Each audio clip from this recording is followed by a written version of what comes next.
you will see that there is an example that has been done for you. On this occasion only, the conversation relating to this will be played first. Good morning, Sidmouth Museum. Can I help you? Oh, yes. Good morning. I'm interested in the children's workshops, and I'd like a little more information, please.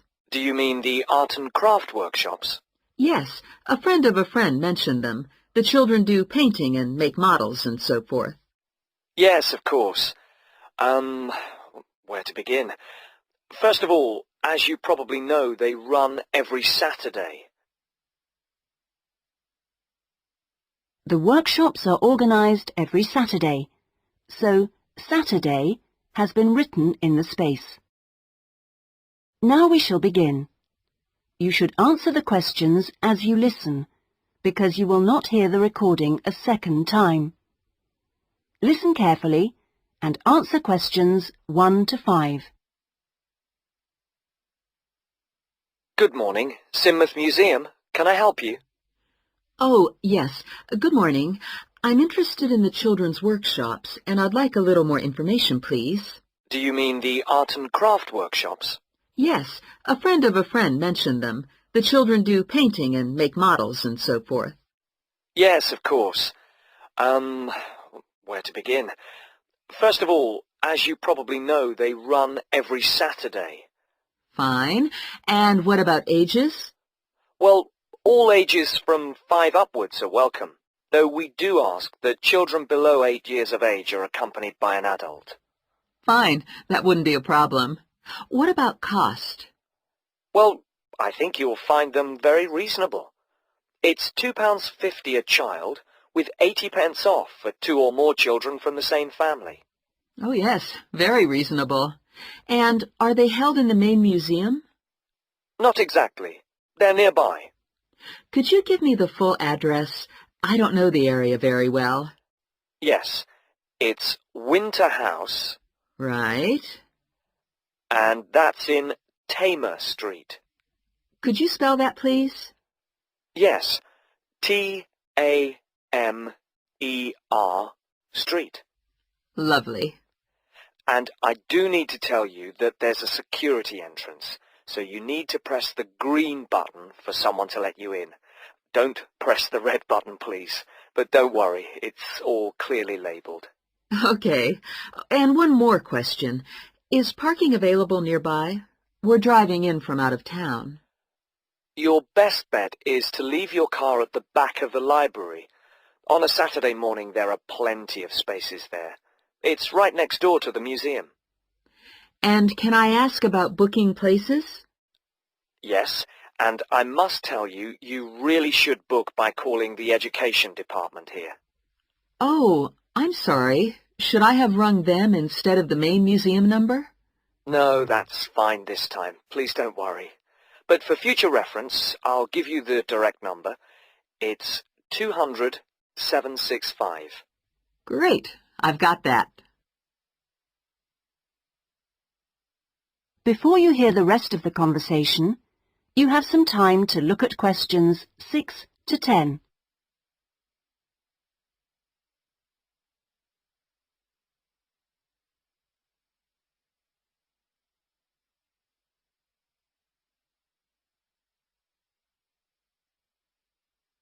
Now listen and answer questions 6 to 10. But I'm very happy to give you information about the next 2 workshops. On Saturday the 16th, there's building castles. Oh, sounds great. This involves quite a bit of glue, so just make sure the kids are in old clothes. I know. Ones I don't mind getting mucky. Exactly. And if possible, could you bring along bottle tops, which the children might be able to use in the models, as decoration? We'll certainly try to find some for you. Then the following week... That'll be the 23rd, won't it? Yes, that's right. On that day, it's what we call undersea worlds. This is where they make scenes with fishes, underground caverns, and so on. Is that likely to get very dirty? Lots of paint splashes? Not really. so we don't recommend any special clothes for that one. But if you could search out some silver paper to bring along to use in the sessions, you know, it's shiny, it looks like water, that'd be great. Yes, of course. We'll see what we can come up with. Well, thank you ever so much for all your help.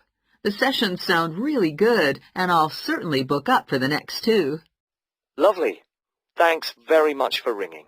Bye. Bye-bye.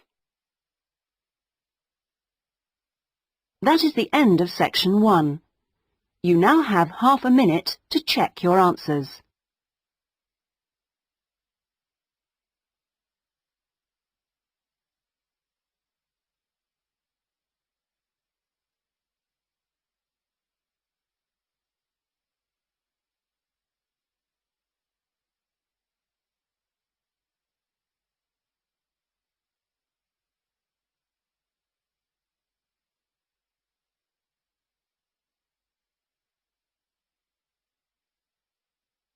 Now turn to section 2.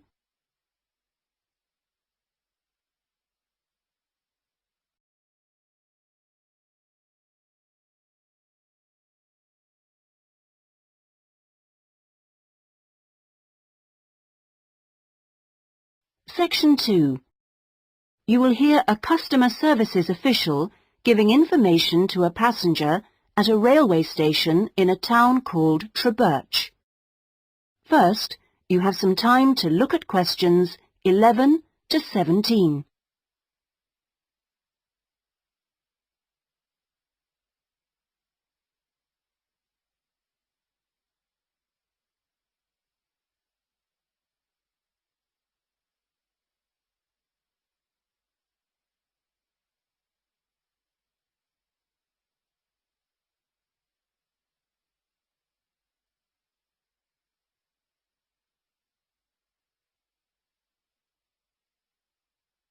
Now listen carefully and answer questions 11 to 17. Hello. My family and I are staying here in Trebirch for a week or 2, and we wanted to know about the train services. We're hoping to do a few local trips. Okay. Well, I can give you lots of details about all the trains going from Trebirch in the southwest. This leaflet will be very helpful, but I can tell you some of the main things. We've got 2 main train stations in the town. King Street is for local commuter lines and regional services. What about trains to London? I'll need to go there on business for one day. Then you need to go to Central Station. That's for all the national services. There are regular trains to London. They leave Trebirch every half hour on weekdays and every hour at weekends. It takes about 2 hours, a bit longer on Sundays. You've got a choice of first and second class, and there's a buffet car, though refreshments are included in the cost of a first-class ticket. Ah, right. And have you got any information on different ticket types? Yes, there's a range of ticket prices depending on when you travel and when you buy your ticket. There's a standard open ticket, which doesn't have any restrictions. This can be bought in advance or on the day. You can also get various discounted tickets. A popular one is called the Super Save, and this is okay for travel after 8:45. Then there is the special ticket, which is valid for travel after 10:15. The special tickets are also valid for travel at weekends. The cheapest tickets are called advance, and you have to buy them at least 6 days ahead. Only a certain number are available, and you have to make seat reservations for these. Before you hear the rest of the conversation, you have some time to look at questions 18 to 20.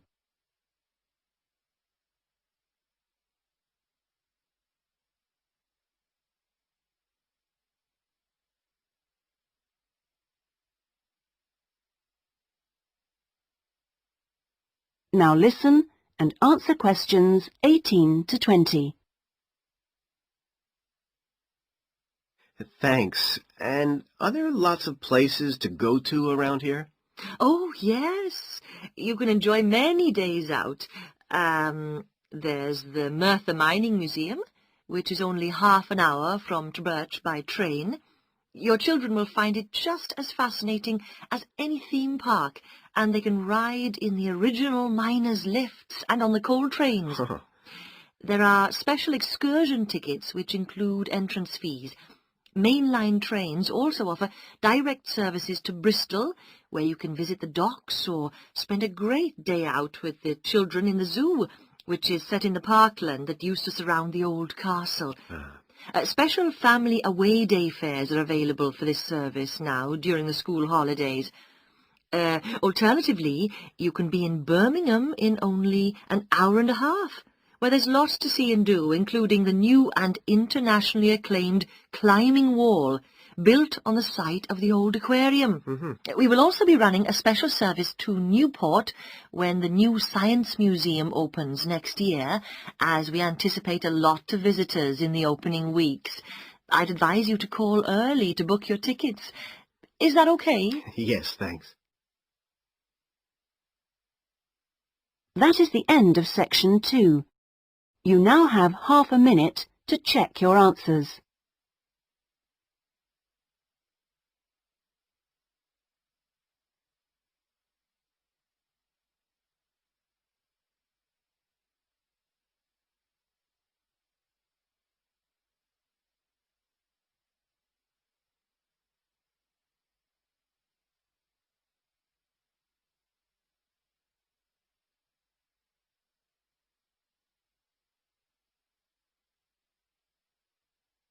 Now turn to section 3.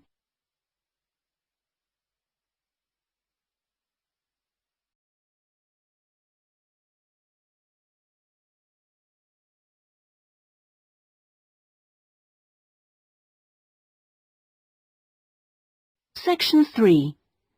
You will hear a discussion between a tutor and an education student called Sandy about the student's dissertation. First, you have some time to look at questions 21 to 25.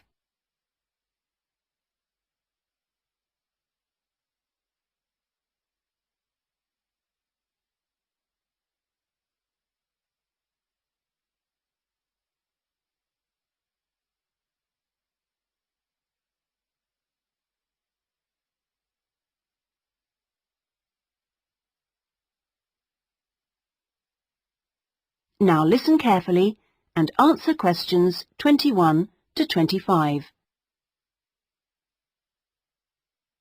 Hello, Sandy.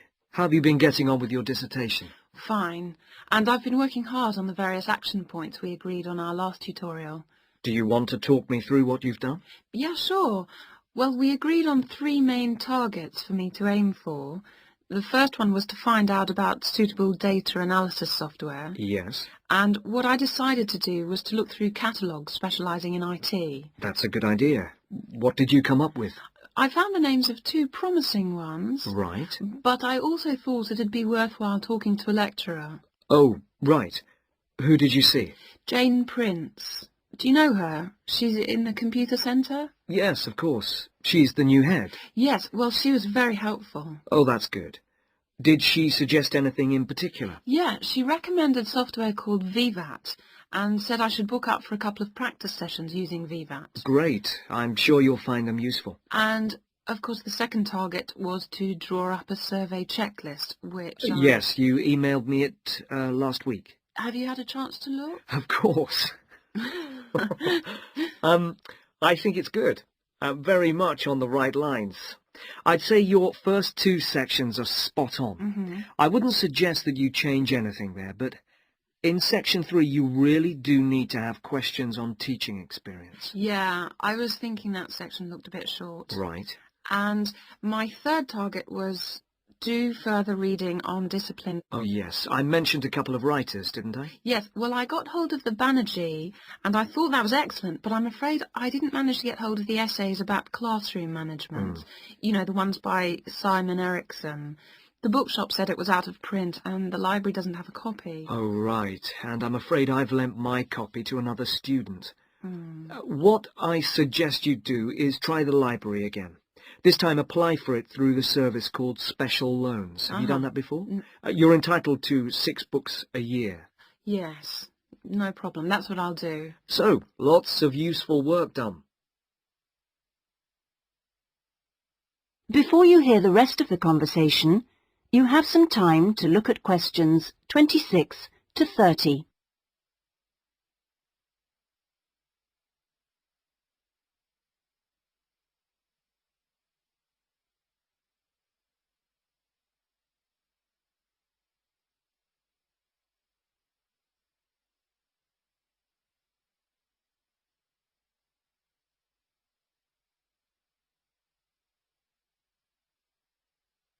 Now listen and answer questions 26 to 30. So let's look at some new targets. We'll start by having a chat about your Chapter 1. I very much enjoyed reading it. Your written style is very clear, and you've included lots of interesting descriptions of education in your target area. I've just got a couple of suggestions for some additional work. Of course. Could I just ask, what do you think I should call it? Well, I'd go for something like context review. What do you think? Well, short and to the point. Exactly. Now, as regards specific areas to work on, I'd be quite interested to have a few more statistics about the schools in the different zones. Oh, that wouldn't be a problem. I can get them from the internet. Great. And although you did make a reference to quite a few different writers, I think you should aim to cite more works written later than 2000. Okay, that's more difficult, but I can try. When do you want that done by? Oh, it's not urgent. I should aim for the end of term. But in the meantime, I think you should also be thinking about Chapter 2. Should I be drafting it already? No, but I think you should note down its main sections. Yes. You know, I always find that the hardest part... I always find it helpful to put some ideas on index cards. Yeah. And then you can sort them and even lay them out on the floor. It's a real help. Well, I'll certainly try it. When would the deadline be for that? My advice would be to get it done before you embark upon the research. You can always change it later if you need to. Okay, I'll get going on that then. That is the end of section 3. You now have half a minute to check your answers.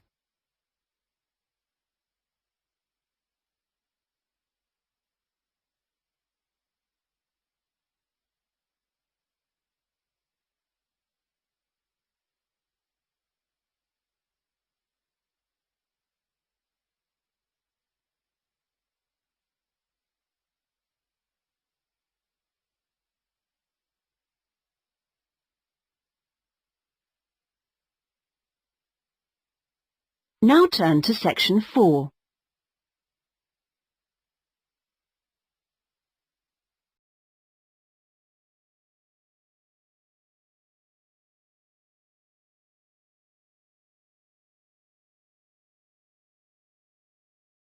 Section 4. You will hear part of a lecture about the history of moving pictures.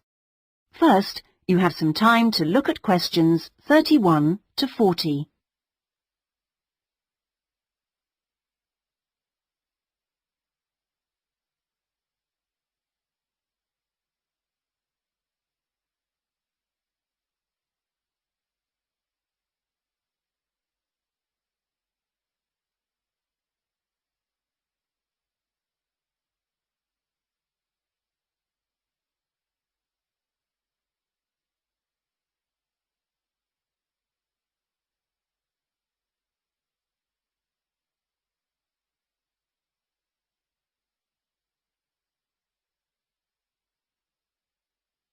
Now listen carefully and answer questions 31 to 40. Many believe that the story first began in America in 1877, when two friends were arguing over whether a horse ever had all 4 feet, or hooves, off the ground when it galloped. To settle the bet, a photographer was asked to photograph a horse galloping, and the bet was settled because you could see that all the hooves were off the ground in some of the photos. What was even more interesting was that if the photos were shown in quick succession, the horse looked like it was running. In other words, moving pictures. The person who became interested in taking the moving pictures to its next step was the famous American inventor Thomas Edison. Actually, he didn't do the work himself, but rather asked a young Scotsman in his employ to design a system, which he did. Now, this young fellow was clever, because the first thing he did was study other systems, primitive as they were, of moving pictures, and then put all the existing technologies together to make the first entire motion picture system. He designed a camera, a projection device, and the film. The system was first shown in New York in 1894 and was really very popular. Apparently, people lined up around the block to see the wonderful new invention. There were, however, a couple of problems with the system. The camera weighed over 200 kilograms, and only one person at a time could see the film.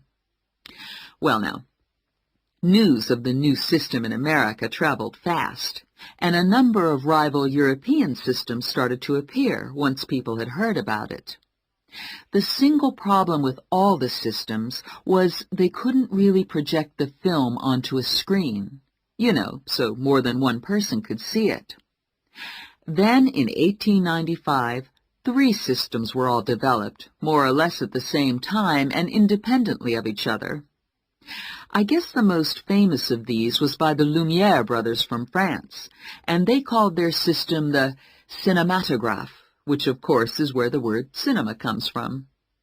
There were also 2 brothers in Germany who developed a successful system, and they called it a bioscope. Well, now once the problem of projection had been solved, the next challenge for the inventors was to make the films longer and more interesting. A continuing problem at the time was that the films had a tendency to break when they were being played, a problem which was caused by the tension between the 2 wheels, or reels as they are called, which hold the film. Now, this problem was solved by 2 American brothers. They developed the Lantham loop, which was the simple addition of a 3rd reel between the 2 main reels, and this took all the tension away, with the result that the film stopped snapping.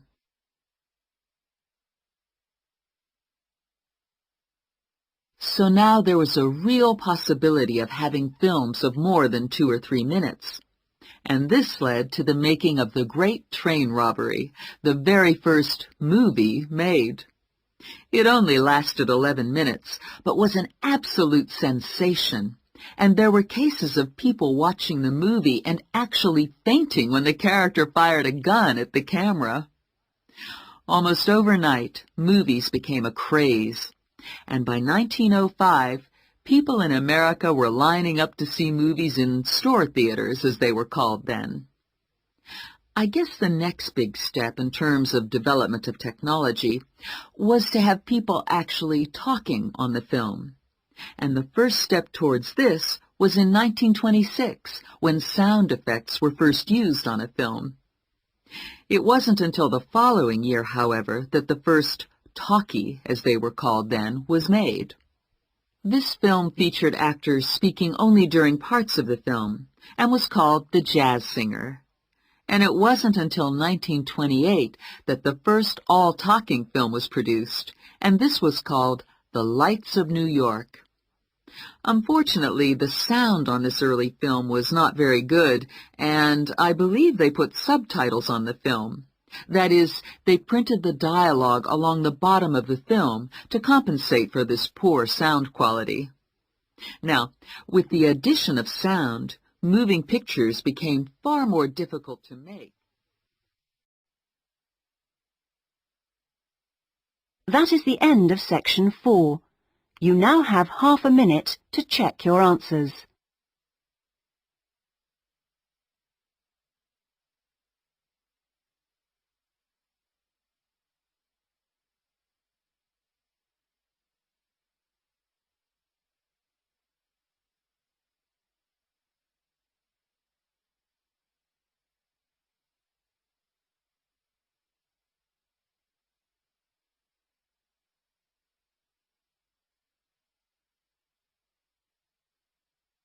That is the end of the listening test.